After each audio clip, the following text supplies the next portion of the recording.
Estamos aí, o ano da entrega, conforme nós falamos. Deus tem direcionado os nossos pastores, Renê e Jaísa, com esse tema, e nós estamos aqui e vamos ficar durante alguns cultos, pelo menos eu vou ficar durante alguns cultos, ministrando sobre esse tema, porque Deus tem falado muito ao meu coração nesse tema. E hoje nós vamos falar sobre entregando-se na direção do Espírito Santo. Então, o Espírito Santo, irmãos, ele é a força ativa de Deus no nosso meio. Quando Jesus subiu aos céus, ele falou que enviaria o Consolador, o Espírito Santo de Deus, que estaria ao lado da igreja. Então, nós acreditamos que o Espírito Santo, ele é crucial na caminhada cristã. O Espírito Santo é de suma importância para direcionar a igreja, para direcionar a liderança da igreja, para direcionar a agenda da igreja. Então, o Espírito Santo, irmãos, ele é o agente que faz todas as coisas. Quando nós paramos para ver a igreja primitiva, nós vamos ver uma igreja que foi muito bem sucedida em sua missão de propagar o Evangelho de Cristo. E tudo isso aconteceu por quê? Porque era uma igreja que era sensível ao agir do Espírito Santo de Deus. Então, irmãos, o que eu quero deixar bem claro logo no início dessa mensagem é que você possa entender que sem o agir do Espírito Santo, nós não somos nada. Que sem o agir do Espírito Santo, nós estaremos, irmãos, perdidos, como cegos no meio de uma escuridão, sem uma direção a ser tomada. Então, nós temos que entender que a maior necessidade que possuímos como igreja do Senhor não é uma necessidade física, não é uma necessidade financeira. A maior necessidade que nós temos é ser direcionado, é se entregar à direção do Espírito Santo de Deus. Conforme eu falei, a igreja primitiva foi vitoriosa em sua missão, porque entregou a condução da sua agenda nas mãos do Espírito Santo. Nós seremos abençoados em todas as áreas da nossa vida, quando entendermos essa necessidade. E para abordar esse tema, entregando-se na direção do Espírito Santo, eu quero ler junto com os irmãos alguns trechos do livro de Atos, capítulo 13 e 14, que fala sobre a primeira viagem missionária. Abra comigo então, fazendo um favor aí, Atos 13 e 14. Nós estaremos falando alguns tópicos que estão presentes nesse relato da primeira viagem missionária. Amém? Aleluia, glória a Deus. Então, que a gente possa compreender que para que esse ano de 2024 seja um ano de vitória, nós precisamos entregar a nossa vida, a nossa agenda, os nossos planos e propósitos na direção do Espírito Santo de Deus. Esse texto é um texto muito grande, Atos 13 e 14. Nós tomaríamos muito tempo se nós fôssemos ler ele na íntegra. Então, eu vou estar citando algumas passagens para que a gente possa entender aquilo que Deus tem ministrado ao meu coração. O primeiro tópico que eu quero compartilhar com você fala sobre que nós precisamos estar sensíveis à direção do Espírito Santo de Deus.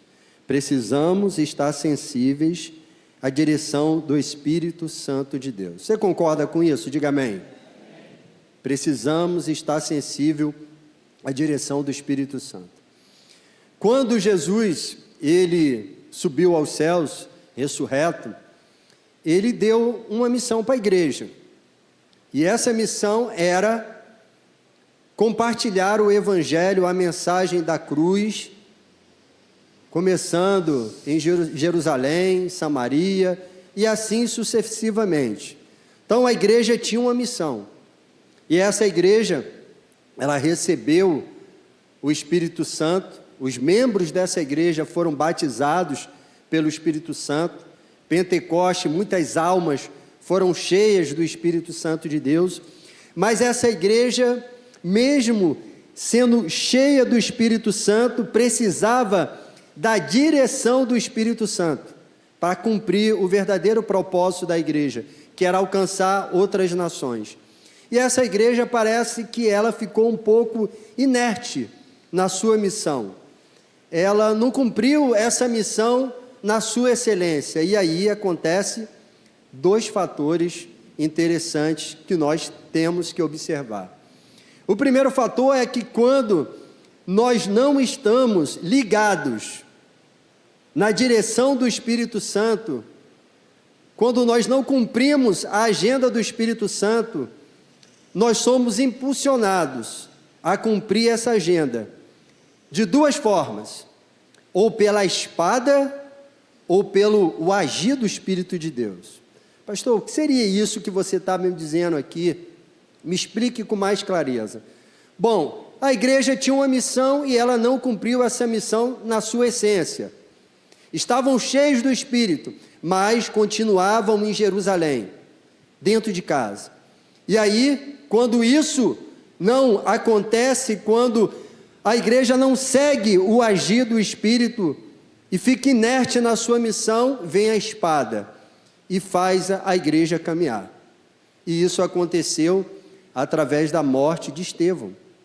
Através da morte de Estevão, a igreja que deveria sair ao mundo pelo agir do Espírito, vai, não pelo agir do Espírito, mas pela espada, pela perseguição.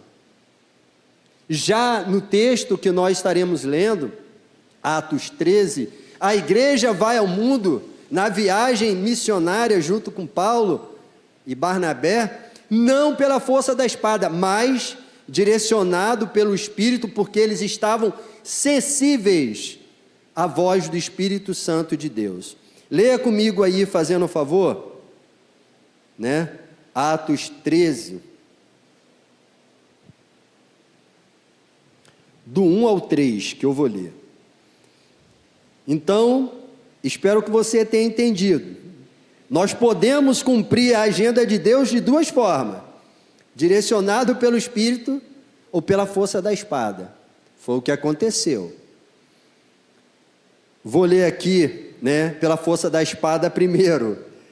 E Saulo consentia, Atos 8:1, não precisa abrir, só vou ler. E Saulo consentia na morte de Estevão. Saulo persegue a igreja, e naquele dia teve início uma grande perseguição contra a igreja em Jerusalém. Todos, exceto os apóstolos, foram dispersos pelas regiões da Judéia e da Samaria. Uma grande perseguição. A igreja saiu por causa da espada. Mas em Atos 13 já não é pela força da espada, mas direcionada pelo Espírito Santo de Deus. Amém? Atos 13, do 1 ao 3. Havia na igreja de Antioquia profetas e mestres: Barnabé, Simeão, chamado Níger, Lúcio de Cirene, Manaém, que tinha sido criado por Herodes, o tetrarca, e Saulo. Enquanto eles estavam adorando o Senhor e jejuando, o Espírito Santo disse,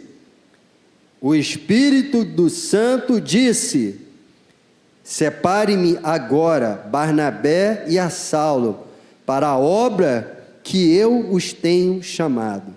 Então, jejuando e orando, impondo as mãos sobre eles, os despediram. Duas situações. A primeira, a igreja vai ao mundo pela força da espada, impulsionado pela perseguição que na época ainda Saulo levanta contra a igreja. Já na viagem missionária, essa igreja se entrega se entrega literalmente ao agir do Espírito Santo de Deus.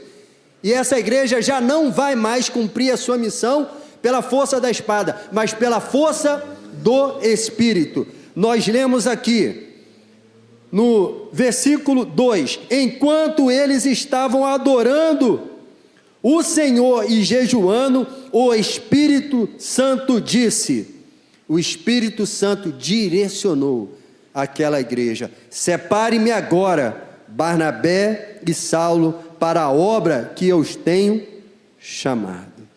Então, irmãos, na palavra de Deus, todos os textos que nós encontramos na palavra de Deus, quando homens de Deus, quando mulheres de Deus foram sensíveis à direção do Espírito Santo de Deus, grandes coisas aconteceram. Grandes coisas, grandes feitos aconteceram. Então, na palavra de Deus, muitas portas de salvação e resgate de vidas foram feitas quando os servos do Senhor estavam sensíveis à voz e à direção do Espírito Santo de Deus. Então, o segredo, irmãos, para preencher esses bancos vazios, com viciados, com drogados, com prostitutas, com pecadores, com adúlteros, com idólatras, o segredo é estar entregando-se à direção do Espírito Santo de Deus, sendo sensível àquilo que o Espírito Santo de Deus quer fazer na nossa vida e através da nossa vida. Todas as vezes que isso aconteceu uma grande revolução na vida da igreja. Poderia dar muitos exemplos, eu vou dar 2. Primeiro, Pedro e Cornélio. Lá em Atos 10, fala sobre, não precisa abrir porque não é o nosso tópico principal. Atos 10 fala sobre a conversão de Cornélio. Cornélio era um gentil, um estrangeiro. E o Espírito Santo de Deus, em Atos 10, concede a Pedro uma visão. O Espírito Santo de Deus direciona a vida de Pedro e também direciona a vida de Cornélio. Pedro, então, entra em um estado de êxtase espiritual, tem uma visão e através dessa visão, ele, quando acorda, começa a se questionar o significado daquele sonho que ele tinha tido. Logo então chega homens que foram enviados por Cornélio, e o Espírito Santo disse: vai com eles. E o Espírito Santo deu a direção para Paulo e disse: vai com eles. Resultado: gentil, o povo estrangeiro, é recebido na igreja do Senhor, é batizado pelo Espírito Santo, é batizado nas águas e passa a ser integrado na casa de Deus, na igreja do Senhor Jesus Cristo. Tudo porque Pedro foi sensível à voz do Espírito, quando o Espírito disse: vai com eles, porque eu tenho algo para fazer. Um outro exemplo bíblico está em Atos 16, essa passagem, inclusive, nas próximas ministrações, eu irei pregar sobre ela. E nessa passagem, Atos 16, diz o seguinte: tendo, pois, sido impedidos pelo Espírito Santo de pregar a palavra na Ásia, dirigiram-se para Mísia, e descendo até Troás, foi-lhes mostrado à noite uma visão de um varão macedônico em pé, rogando, dizendo: passa para a Macedônia. E assim Paulo fez. E o que acontece em Atos 16? É instituída uma igreja na casa de Lídia, uma jovem com espírito maligno é liberta, o carcereiro se converte, se batiza, a sua família também, e ali o nome de Deus é glorificado. Tudo porque Paulo e Silas, em Atos 16, foram sensíveis à voz do Espírito Santo de Deus. Conseguiram entender que o Espírito Santo estava fechando portas, mas abrindo outras, dando a direção. Então, irmãos, para que a gente possa ser bem-sucedido como igreja do Senhor, precisamos estar sensível à voz do Espírito Santo, entregando a Ele, entregando na mão do Espírito a direção que devemos tomar, a direção que devemos caminhar como igreja do Senhor. Porém, eu quero dizer para você que nem sempre, quando nós estamos na direção do Espírito, nem sempre a vida será fácil. Nem sempre será fácil. Muitas das vezes, nós estamos no centro da vontade de Deus, fazendo a obra de Deus com zelo, amor, orando, clamando ao Espírito Santo por uma direção, clamando ao Espírito Santo por uma visão, e Ele nos concede isso. E Ele nos dá a direção, mas isso não quer dizer um caminho de facilidade. Isso não quer dizer um caminho de facilidade. E aí a gente entra no tópico 2. Esse tópico será um pouco mais extenso. Peço que você preste bastante atenção. O tópico 2 fala: avançamos quando estamos dispostos a entregar a direção nas mãos do Espírito Santo. Nós avançamos quando nós estamos dispostos a entregar a direção nas mãos do Espírito Santo. Porém, esse avanço que nós vamos ler aqui na palavra de Deus, esse avanço vem acompanhado com oposição. Vamos ler então e entender isso? Primeiro vamos dar um pulinho para Atos 13, 5 e 7. Viagem missionária, Barnabé e Saulo, direcionado pelo Espírito Santo, seguem a direção que Deus tinha colocado em seus corações. E aí Deus começa a agir. O evangelho começa a avançar. O reino de Deus começa a avançar. E olha só o que diz Atos 13, do 5 ao 7. Quando chegaram a Salamina, começaram a anunciar a palavra de Deus nas sinagogas judaicas. Tinham também João como auxiliar.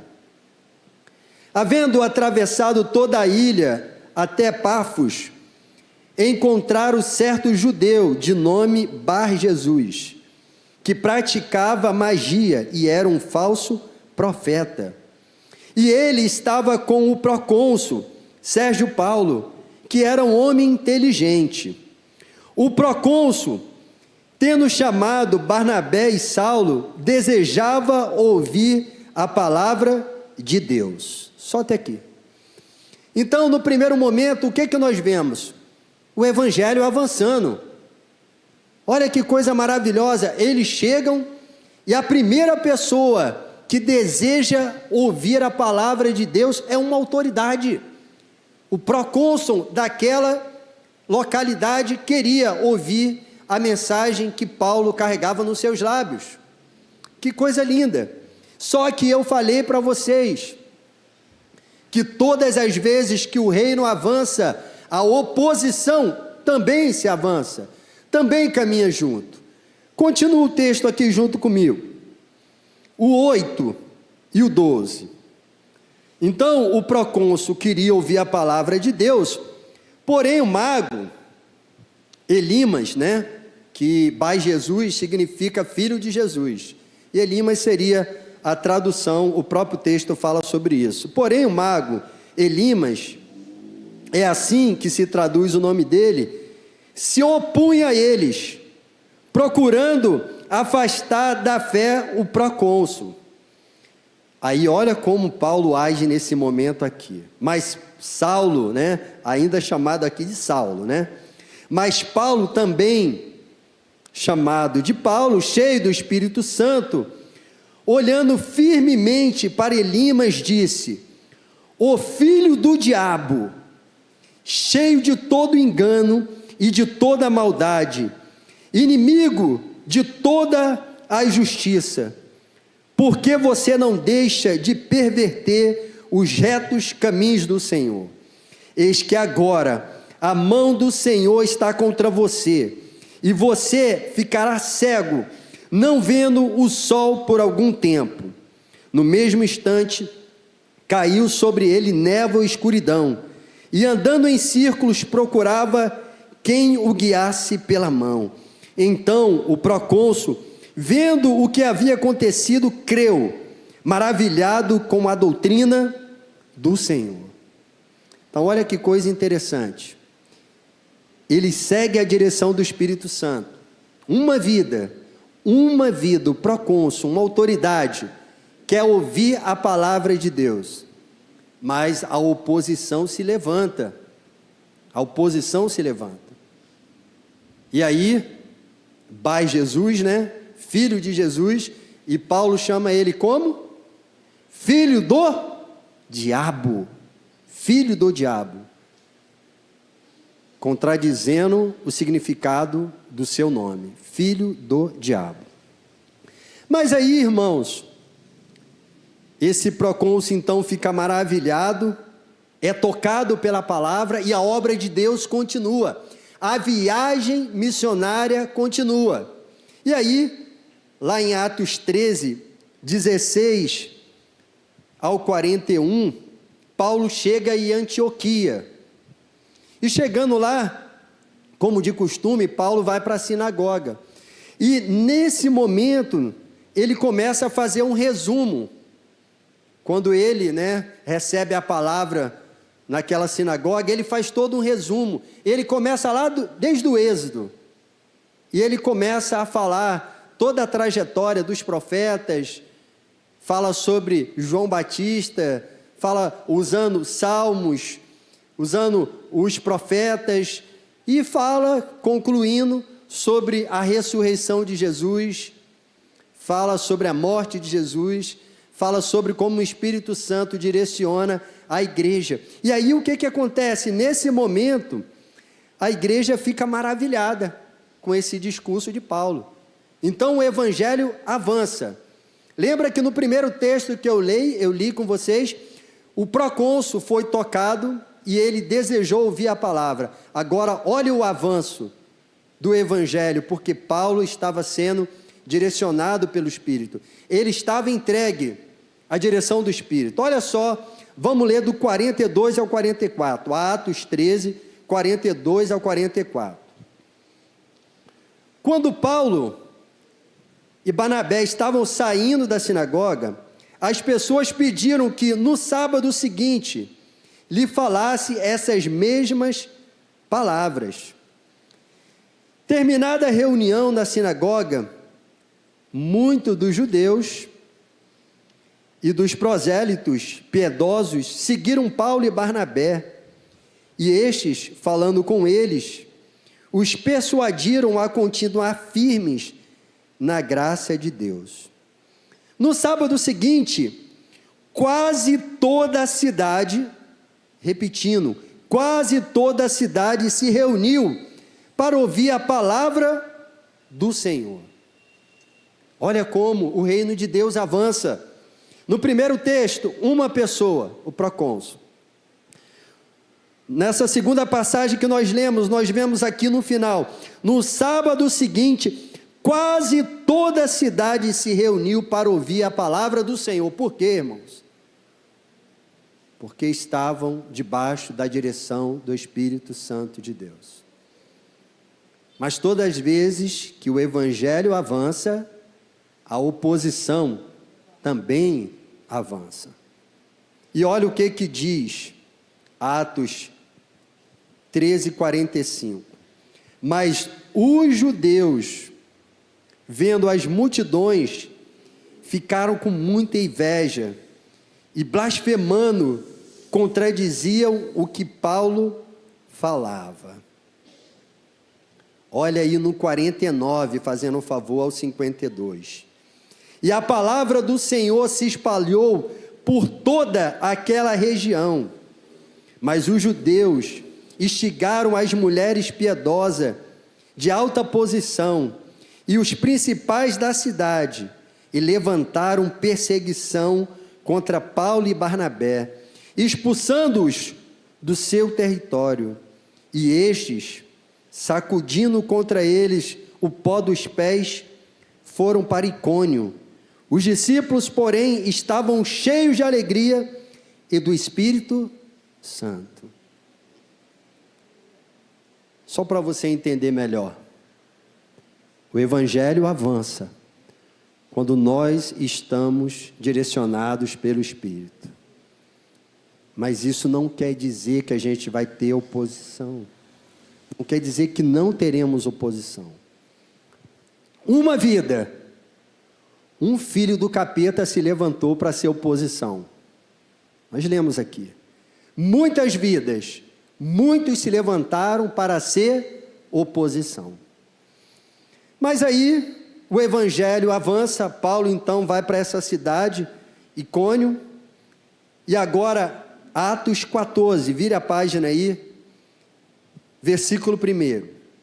Em Icônio, Paulo e Barnabé entraram juntos na sinagoga judaica e falaram de tal modo que veio a crer grande multidão, tanto de judeu como de gregos. Então, nesse terceiro tópico que nós estamos lendo, nesse terceiro texto, mais uma vez a gente vê o Evangelho avançando. Agora não foi só judeus que acreditaram, até mesmo os gregos acreditaram na mensagem. Mas a oposição, irmãos, ela continua. Olha aí, do 1 ao 3. 14, do 1 ao 3. Mas, vamos ler o 2. Um eu já li, né, que fala sobre como o Evangelho alcançou os judeus e gregos. O 2. Mas os judeus que não tinham crido incitaram e irritaram os ânimos dos gentios contra os irmãos. Entretanto, Paulo e Barnabé ficaram bastante tempo em Icônio, falando ousadamente do Senhor, o qual confirmava a palavra da graça, concedendo que por mão deles se fizessem sinais e prodígios. Muitos prodígios eram feitos, mas a oposição estava ali. No versículo 8 ao 10, em Listra, já em outra cidade, costumava estar sentado certo homem aleijado, paralítico desde o seu nascimento, e que nunca tinha conseguido andar. Este homem ouviu Paulo falar. Quando Paulo fixou nele os olhos e viu que ele tinha fé para ser curado, disse a ele em voz alta: levanta-se direito sobre os pés. O homem saltou e começou a andar. Meu Deus, irmãos, quando nós estamos direcionados, quando nós nos entregamos à direção do Espírito Santo, uma vida se converte, uma grande multidão se converte, toda uma cidade se converte, milagres, prodígios acontecem, aleijados são curados. Mas o que é que nós temos? Oposição. Olha o que é que diz aí Atos 14, 19. Entretanto, chegaram judeus de Antioquia e de Icônio, e instigaram as multidões, apedrejaram Paulo e o arrastaram para fora da cidade, dando-o por morto. Andar na direção do Espírito Santo não quer dizer um caminho de facilidade, irmãos.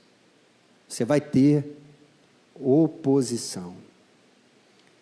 E isso, irmãos, não acontece só no mundo, não. Muitas das vezes, quando você está fazendo a obra de Deus com seriedade, com amor, com zelo, com carinho, você vai encontrar oposição dentro da própria igreja. Pessoas que não estão vigiando e passam da vazão, passam a emprestar os seus lábios por inimigo das nossas vidas. E começam a se levantar contra a obra de Deus. E começam a se levantar contra a obra que está sendo realizada, irmãos, porque não estão vigiando. Então, o que eu quero que você entenda é que nós entregamos o nosso ano diante de Deus, entregamos a nossa agenda nas mãos do Espírito Santo de Deus, mas oposição vai existir sempre. Nesse texto que nós lemos aqui, essa sequência, nós temos uma oposição psicológica, teológica, doutrinária e física, agressão, violência. Mas Paulo, sabe, ele era um homem tão corajoso, que depois de ser dado como morto, se você for ver o final do capítulo 14, ele se levanta e continua a caminhada. Sabe o que isso quer nos ensinar? Não se incomode com a oposição. Não se incomode com a oposição que o mundo se levanta contra a igreja do Senhor. Só siga a direção daquilo que o Espírito Santo te escalou para fazer. Porque você vai ser honrado. A igreja vai ser honrada. O outro grande ensinamento que nós aprendemos nesse texto de Atos 13 e 14 é que quando nos entregamos na direção do Espírito Santo, não podemos lutar contra o agir de Deus. Não podemos lutar contra o agir de Deus. Irmãos, como servos de Deus, nós temos que entender o seguinte: Deus faz como Ele quer e quando Ele quer. E ai de mim, se opor à vontade do Espírito Santo de Deus. Ai de mim, ai de você, se você tentar se opor à vontade do Espírito Santo de Deus. Então, quando nós nos entregamos na direção do Espírito Santo, não podemos lutar contra o seu agir. E sabe, o exemplo bem claro que eu deixo aqui é sobre a postura de Barnabé. Quando inicia-se a viagem missionária, Barnabé, ele era o responsável. Ele era o homem levantado para conduzir a viagem missionária. Ele era o cara. Mas você lendo esse texto todo em casa, que eu sei que você vai fazer hoje, quando você chegar, você vai ver que no meio da caminhada, o Espírito Santo de Deus faz o quê? Muda os personagens. E levanta Paulo como cabeça daquela viagem missionária. E o que Barnabé faz? Barnabé simplesmente não luta contra a vontade do Espírito Santo, ele se submete à vontade do Espírito Santo, porque ai daquele que se opor ao agir do Espírito de Deus, irmãos. Então Barnabé simplesmente se submete. Mas nesse episódio tem um personagem que não fica feliz com essa transição de liderança, que foi um familiar de Barnabé, João Marcos. Ele não fica feliz com essa transição e no meio do caminho ele abandona a viagem missionária. Isso está em Atos 13, diz assim: e navegando de Pafos, Paulo e seus companheiros viajaram a Pergue, na Panfilha. João, porém, deixando-os, voltou para Jerusalém. Por quê? Porque quando ele viu a transição que o Espírito estava fazendo, ele não se alegrou. Porque Barnabé era um parente próximo e agora era Paulo que estava sendo direcionado. Então, o que nós aprendemos, irmãos? Quando a primeira viagem é iniciada, Barnabé estava na condução da mesma. E Paulo estava ali submisso. Mas o agir é do Espírito, irmãos. O agir é de Deus. E então, o Espírito Santo decide usar Paulo e faz dele o cabeça daquela viagem missionária. Conforme eu falei, Deus faz o que Ele quer, como Ele quer. E ai de nós se tentarmos manipular o agir do Espírito Santo. João Marcos tentou fazer isso, desistindo no meio do caminho. Inclusive, mais na frente, você vai ler, quando você chegar em casa, eu tenho certeza, que isso foi o motivo que houve ali a divisão de Barnabé e Paulo. Porque na próxima caminhada do avanço do Evangelho, Barnabé queria trazer João Marcos de volta e Paulo falou, não. Ele desistiu. Na outra, ele ficou no meio do caminho, eu não quero mais. Então Barnabé decide a ir junto com seu familiar e Paulo então escala Silas como companheiro na sua viagem missionária. Então até aqui aprendemos, irmãos, duas coisas.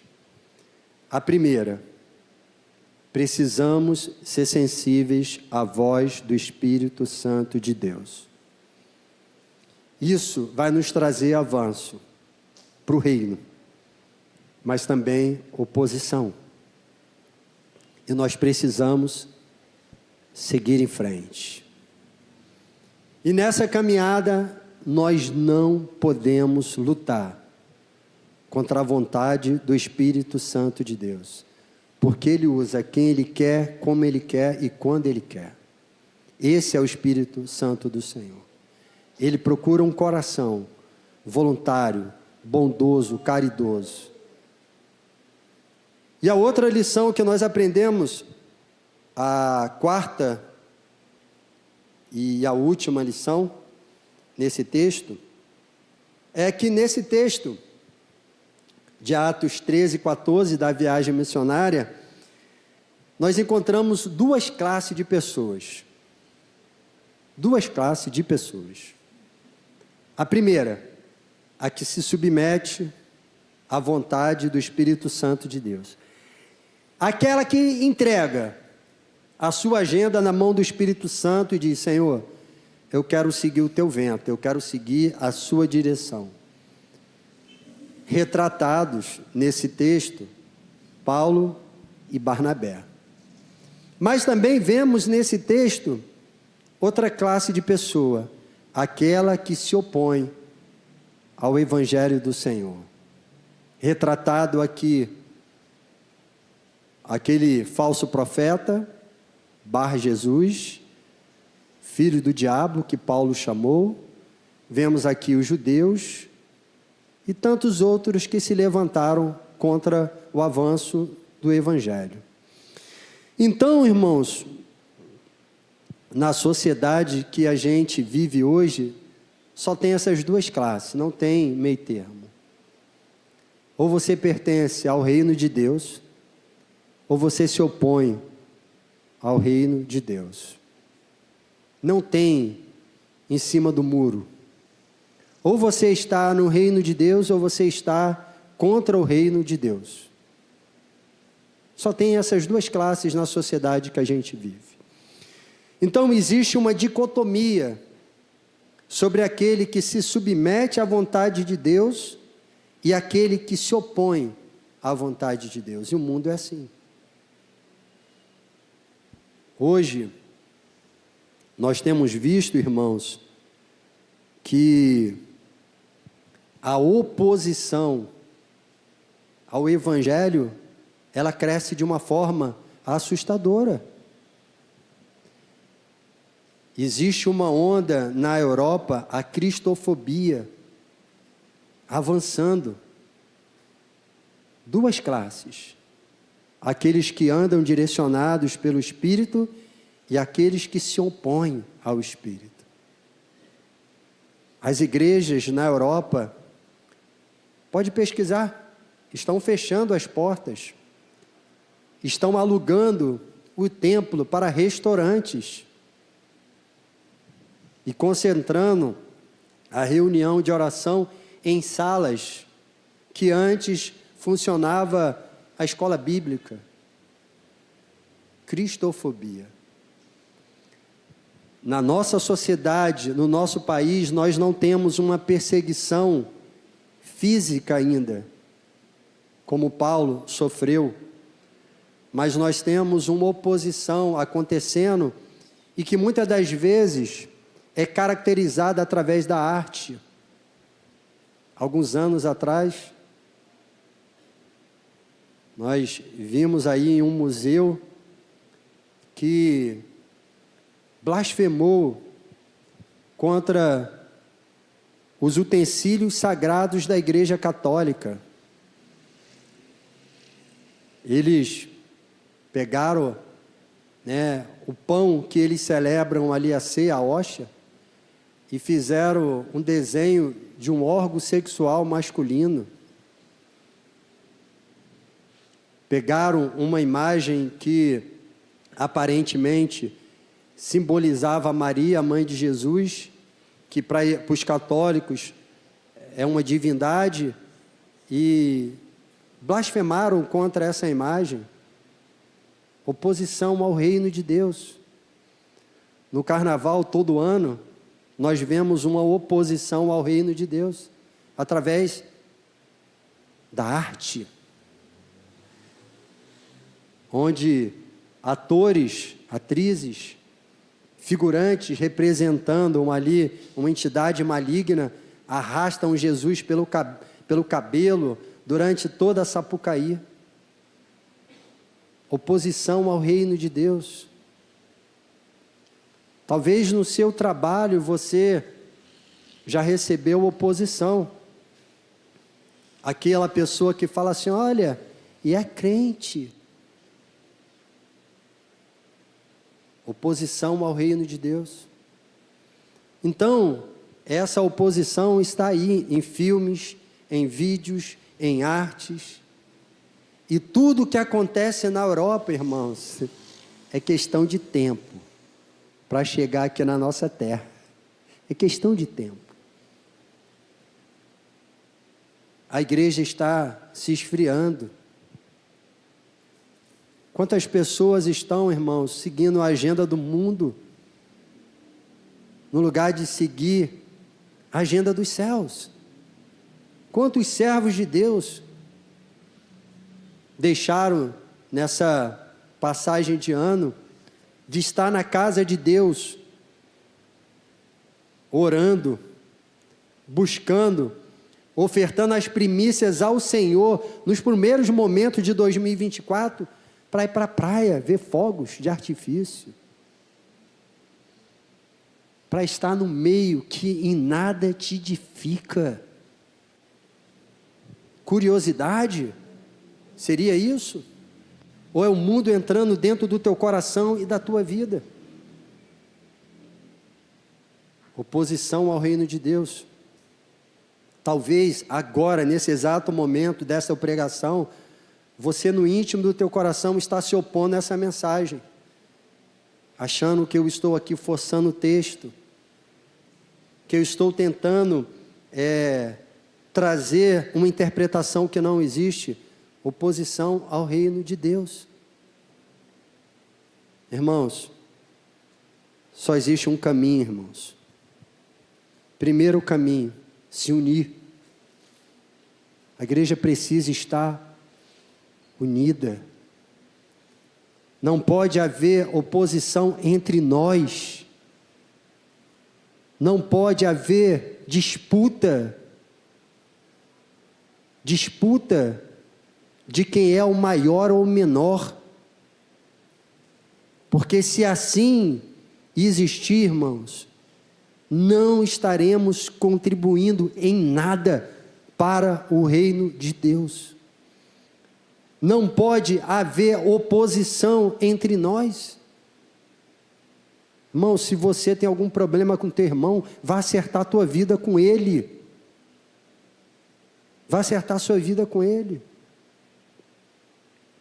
Mas não dê brecha ao inimigo para que ele venha te usar como instrumento de Satanás. Não dê brecha. Não se oponha àquilo que Deus quer fazer.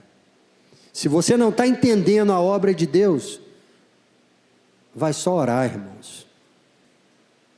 Senhor, não estou compreendendo o que está acontecendo. Não estou compreendendo o que o Espírito Santo de Deus quer fazer. Senhor, abra meus olhos. Mas eu não quero, Senhor, ser oposição na casa de Deus. Eu quero somar dentro da casa de Deus. Então, se não existe meio termo, de qual lado você está? Daquele que é direcionado pelo Espírito ou aquele que se opõe ao Espírito? Qual lado que você está? Pensa aí. E responda para você mesmo. Porque aquele que é direcionado pelo Espírito, ele vive os frutos do Espírito. Mas aquele que é direcionado pela carne, ele vive segundo os preceitos e vontades da carne. E aí? Qual o caminho? Quem é você nessa história? Oposição ou aquele servo que se submete à vontade e à presença do Senhor? Não existe meio termo. E qual o caminho você tem andado? É uma pergunta. Qual o caminho que você tem andado? Talvez, depois dessa reflexão, assim como eu, você deseja, irmãos, ser usado pelo Espírito Santo de Deus. E o que não falta, irmãos, é oportunidade. Você pode ser usado por Deus aqui, em diversos lugares. Temos necessidade, irmãos, na escola bíblica dominical, como professor. Temos necessidade, irmãos, no setor de visitação, no setor de oração, no setor de intercessão, no setor de acolhimento. Deus quer lhe usar. Então, se submeta à direção do Espírito Santo e só colhe os frutos. Só colhe os frutos. Não deixe a oposição te abater. Eu fico maravilhado com o apóstolo Paulo. Eu fico encantado quando eu estudo a vida dele. Que homem foi esse?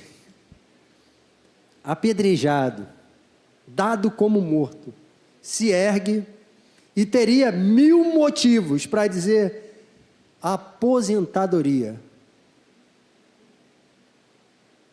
Mas não, ele se levanta e fala: voltarei supervisionando as igrejas que eu fundei. Seja direcionado pelo Espírito Santo, irmãos, aonde você andar. Pastor, eu quero ser direcionado pelo Espírito Santo. Como tudo isso acontece? Com entrega.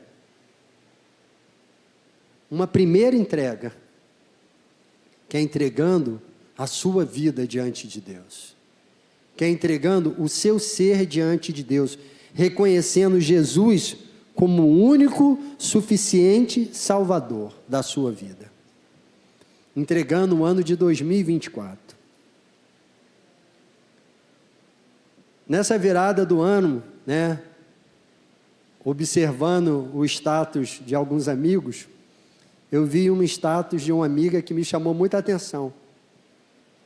Era uma porta, escrito 2024, fechada, e as pessoas, você já viu aquele escudo que a tropa de elite da polícia usa quando vai fazer uma entrada em algum cômodo. É tipo um escudo mesmo que o policial usa. Já viu? Geralmente que ele deve ser blindado, alguma coisa daquele tipo.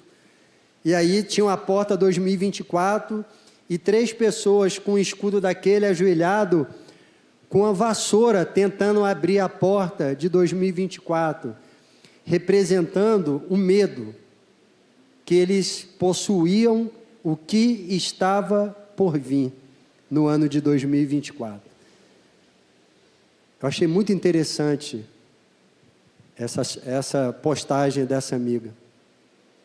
Talvez você esteja assim, com medo do que vai acontecer no ano de 2024. Guerra em Israel, atentado com bombas no Irã, Coreia do Norte lançou uns mísseis antes de ontem em algumas ilhas que fazem parte da Coreia do Sul. A Coreia do Sul respondeu. Material bélico crescendo em construção em todo o mundo. Os Estados Unidos, que tinham um PIB direcionado para a área militar de 150 milhões, agora está produzindo quase $1 bilhão em armas e munições. Está com medo de 2024? Quem está com medo aí? Seja sincero, diz amém. Tem alguém com medo? Seja sincero. Quem anda submisso à vontade do Espírito Santo de Deus não precisa ter medo. A oposição pode vir, mas Ele estará ao nosso lado o tempo todo. Vamos encerrar essa mensagem, mas antes de fazer aqui a oração, eu quero orar por você que ainda não entregou sua vida diante de Jesus, que ainda tem medo de olhar para 2024 e os acontecimentos que estão por vir. O primeiro dia do ano, um terremoto no Japão. Eu quero orar por você que ainda não entregou a sua vida e ainda não faz parte ao reino de Deus, porque conforme eu falei, só existe 2 classes de pessoa: aquele que submete à presença do Espírito ou aquele que é oposição ao reino de Deus. Não tem a terceira, não tem simpatizante. E eu quero orar por você nessa noite. Não permita que nesse momento o Espírito Santo de Deus ministre no seu coração de uma forma superficial. Deixe que Ele trabalhe de uma forma intensa na tua vida.